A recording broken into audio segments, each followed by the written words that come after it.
Lanjut kita dengan soal nomor 3. Because of the general pardon, most of the prisoners blah blah blah blah last August. Berarti 1, kita tentukan tenses yang akan dipakai. Yang kedua baru menentukan aktif dan pasif ya.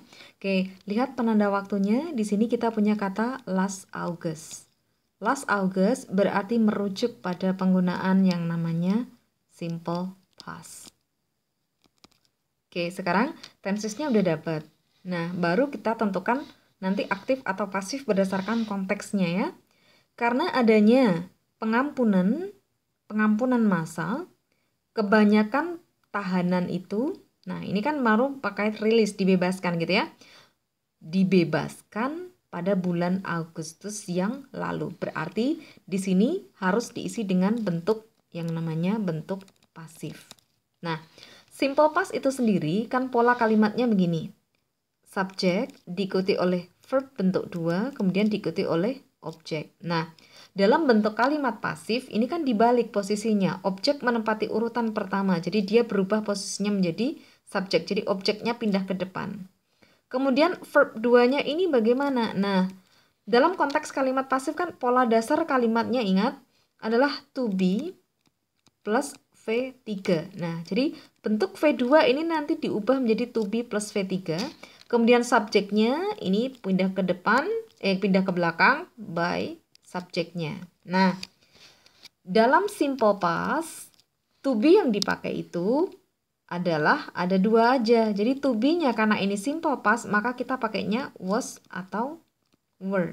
Karena apa? Karena ini adalah merupakan bentuk simple past. Gitu ya.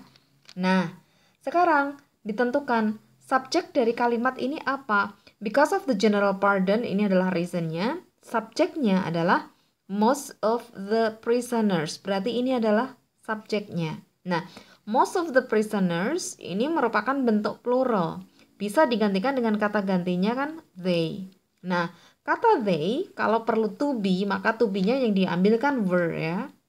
Jadi was ini dipakai oleh I, she, he, it, sedangkan were ini dipakai oleh Ayu, Dewi. Nah, berarti di sini konteks kalimat kita menjadi most of the prisoners, kita butuh to be dulu, berarti were, V3-nya adalah were released. Maka nomor 3 jawabannya adalah yang A.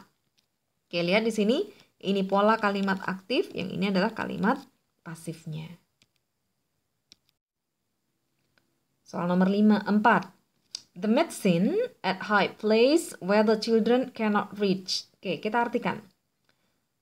Obatnya titik-titik di tempat tinggi di mana anak-anak itu tidak bisa menjangkaunya. Berarti di sini kalau lihat opsinya berarti oke, dengan kata keep berarti harus disimpan di tempat yang tinggi di mana anak-anak tidak bisa mencapainya. Berarti di sini harus diisi dengan bentuk pasif.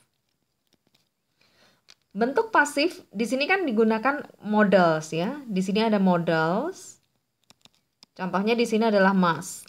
Modals yang lain misalnya ada kata can, ada kata may, dan lain-lain. Nah, ketika kita menggunakan modals dalam kalimat aktif, kalau kita menggunakan kalimat aktif, maka itu cukup bilang subject plus modals plus V1.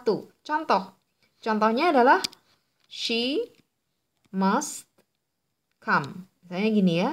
Jadi ini adalah bentuk V1. Nah, kalau bentuk pasifnya bagaimana? Maka bentuk pasifnya adalah subjek plus modal sama urutannya. Tetapi nanti tambahkan kata be dan diikuti oleh V3. Contohnya bagaimana? Misalnya di sini must be. Oke, berarti di sini medicine must be. Bentuk 3-nya adalah kept. Nah, dapat ya? Must be kept. Modals plus V3 sama. Berarti jawabannya adalah yang C.